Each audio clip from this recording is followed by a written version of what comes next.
আর্থিক স্বাধীনতা এই শব্দটার প্রকৃত অর্থ কি আমরা জানি? আমরা কিন্তু জানি না। এই শব্দটির প্রকৃত অর্থ কি জানো? যাতে গোটা জীবনটা সুন্দরভাবে খেয়ে পড়ে বিপদ আপদ যাই এলো না কেন সেই পরিস্থিতির সাথে সামাল দিয়ে আমরা যাতে চালিয়ে নিয়ে যেতে পারি, এইটাই কিন্তু এর প্রকৃত অর্থ। আমরা অনেক সময় না জেনে না বুঝে অনেক রকম উল্টোপাল্টা স্টেপ নিয়ে ফেলি বা অনেকটা উল্টোপাল্টা ধারণা নিজেদের মনের মধ্যে পোষণ করে ফেলি।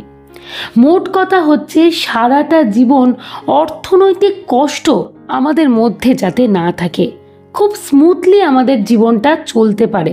মানে এক মাসে এসে পরের মাসের চিন্তা কি করব, কোথা থেকে টাকা পাবো, এই পরিস্থিতি যাতে না তৈরি হয়। আমাদের এই ধারণাটা সর্বপ্রথম ক্লিয়ার করাটা জরুরি। আমি আজকে মূলত তোমাদের এই টপিকটাকে নিয়ে আলোচনা করব এবং 3টি মেথডের কথা বলবো। এই 3টি মেথড তোমরা যদি অ্যাপ্লাই করতে পারো, তাহলে তোমাদের জীবনে আর্থিক স্বাধীনতার কোনোদিন কিন্তু অভাব হবে না। তাই বাড়তি কথা না বলে আজকের টপিকটিকে নিয়ে আলোচনা করছি। প্রথম পয়েন্ট, লক ইন মেথড। এই বিষয়টা কি? আমি চেষ্টা করছি তোমাদেরকে উদাহরণের সাহায্যে গোটা বিষয়টা তুলে ধরার জন্য। দেখবে আমাদের মধ্যে না কোনো রকম কোনো শৃঙ্খলা জিনিসটা নেই। আমাদের বেশিরভাগের মধ্যে শৃঙ্খলার প্রচণ্ড পরিমাণে অভাব। আচ্ছা, কোনো তালা খোলার জন্য তো একটা চাবির প্রয়োজন রয়েছে। দেখবে সেই চাবিটিকে দিলেই কিন্তু তালাটি খুলে যায়। আমাদের জীবনে কেন এই চাবিটি নেই? আমাদের জীবনে কেন তালার ব্যবস্থাটা নেই? আমাদেরকে সর্বপ্রথম একটি তালা এবং চাবির ব্যবস্থা করতে হবে।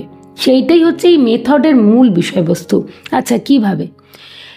আমরা খরচাটাকে সঞ্চয়টাকে সব কিছুকে একটা ভাগের মধ্যে নিয়ে আসব। সেই ভাগটি হচ্ছে 70, 20 এবং 10।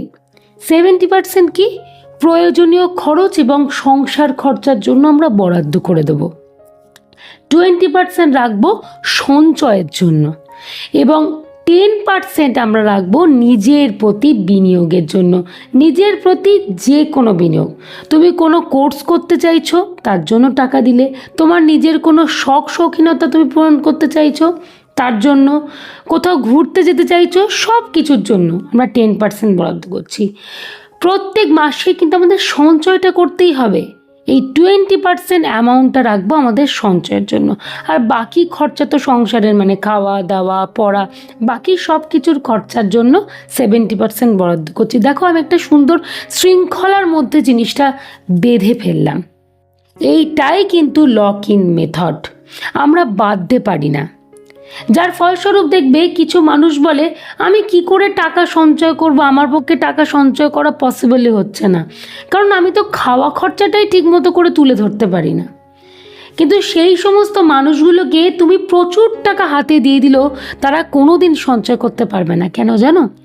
তাদের এই প্রপার শৃঙ্খলাটা, এই লক ইন ব্যাপারটা তাদের মধ্যে নেই। যত পাই তত খরচ করি। এই কারণে সেই মানুষগুলোর জীবনে অর্থনৈতিক স্বাধীনতা বা ফিনান্সিয়াল ফ্রিডম জিনিসটা থাকে না। সে যত টাকাই সে ইনকাম করুক না কেন। কিন্তু অনেক মানুষ আছে যাদের ইনকামটা কম, কিন্তু তাদের মধ্যে একটা ফিনান্সিয়াল ফ্রিডম রয়েছে। কেন জানো? তারা টাকাটাকে সুন্দর করে বাঁধতে পারে। কোথায় থামতে হবে, কোথায় শুরু করতে হবে, সবটাই তাদের কিন্তু নখদর্পণে। তো আমাদেরকেও সেই জিনিসটাকে নিয়ে আসতে হবে। এই হচ্ছে সাধারণ কথা। এবারে দ্বিতীয় মেথডটার কথা বলি। সেটা হলো 3 স্টেপ মেথড। আমি 3টে স্টেপ নিয়ে এখানে আলোচনা করছি। তার আগে একটা তোমাদেরকে কথা বলি।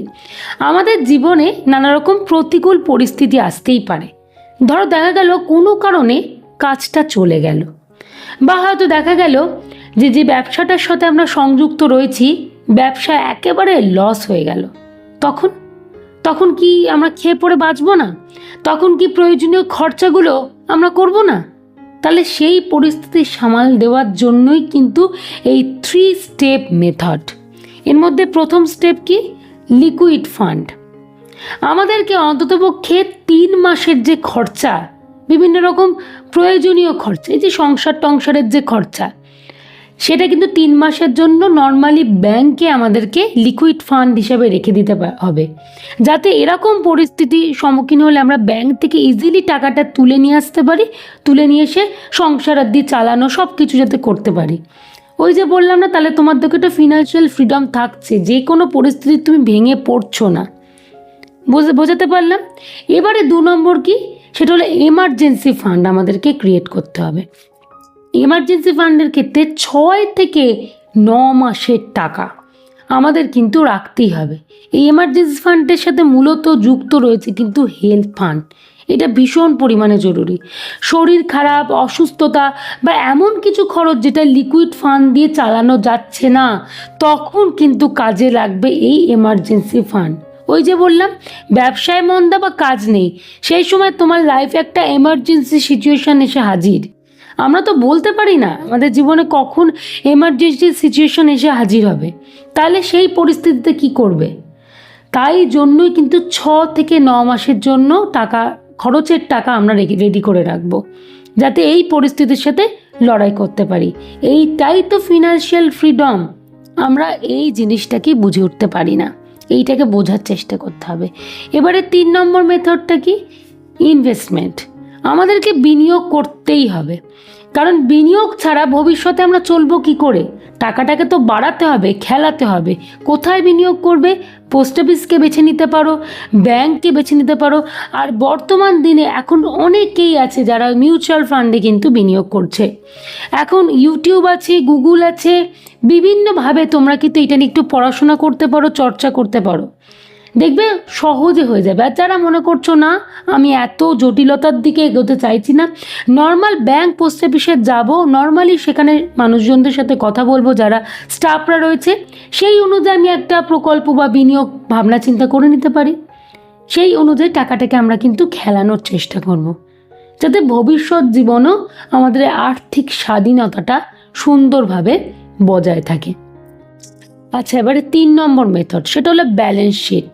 এটা কি, দেখবে যারা ব্যবসাদার তারা কিন্তু একটা লাভ ক্ষতি দেখার জন্য একটা ব্যালেন্স শিট ব্যবহার করে, যে কত কি লাভ হচ্ছে, কি তোমার লোকসান হচ্ছে।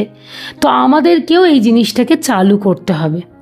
প্রত্যেক মাসের যাতে আমাদের কত টাকা খরচা হচ্ছে, কি সঞ্চয় হচ্ছে, সব কিছু যাতে আমরা ক্লিয়ার কাট একটা ধারণার মধ্যে রাখতে পারি সব কিছু। আর চেষ্টা করবে প্রত্যেক মাসের সঞ্চয়ের পরিমাণটা কিঞ্চিত হলেও বাড়ানোর, লসে যাতে রান্না করি।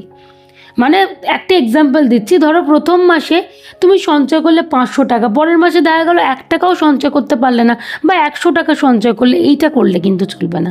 চেষ্টা করো 500 টাকা যদি প্রথম মাসে সঞ্চয় হয়, পরের মাসে সেটা যাতে 550 টাকাও হয়, তার বেশি হতে পারলে তো অনেকটাই ভালো। এবং এই ব্যালেন্স শিটটা করলে কি বলো তো, কোথায় কি খরচা হচ্ছে, কিভাবে কোথায় সঞ্চয় হচ্ছে, পুরো জিনিসটা তোমার কাছে ক্লিয়ার হবে। আর একটা নিজস্ব আত্মপরিতৃপ্তি তোমার ঘটবে, যে না আমি সঞ্চয় করতে পারছি, বা আমি ফিনান্সিয়াল ফ্রিডমের দিকে আস্তে আস্তে এগোতে পারছি। এটা তো একটা মনের জোর, আলাদা একটা মোটিভেশন কিন্তু তোমার গ্রো আপ করবে। আশা করি সহজ 3টি স্টেপের মাধ্যমে বা মেথডের মাধ্যমে আমি তোমাকে বোঝানোর চেষ্টা করলাম যে অর্থনৈতিক স্বাধীনতা জিনিসটা কি। এইটা না থাকলে আমাদের জীবন কিন্তু বৃথা। আমরা কিন্তু সেইভাবে জীবনে শান্তি নিয়ে বেঁচে থাকতে পারবো না। মাথায় বারংবার টাকার চিন্তা নিয়ে কি সুন্দরভাবে বাঁচা যায়? কি করব, কি খাবো, এই চিন্তা নিয়ে কিন্তু বাঁচা যায় না। বা বিপদের পরিস্থিতি এলে কি করব। তাই সব কিছুই যাতে সুন্দরভাবে সাধারণভাবে গুছিয়ে চলতে পারি, এর জন্যে কিন্তু এই স্টেপগুলোকে আমাদের একটু ফলো আপ করতে হবে।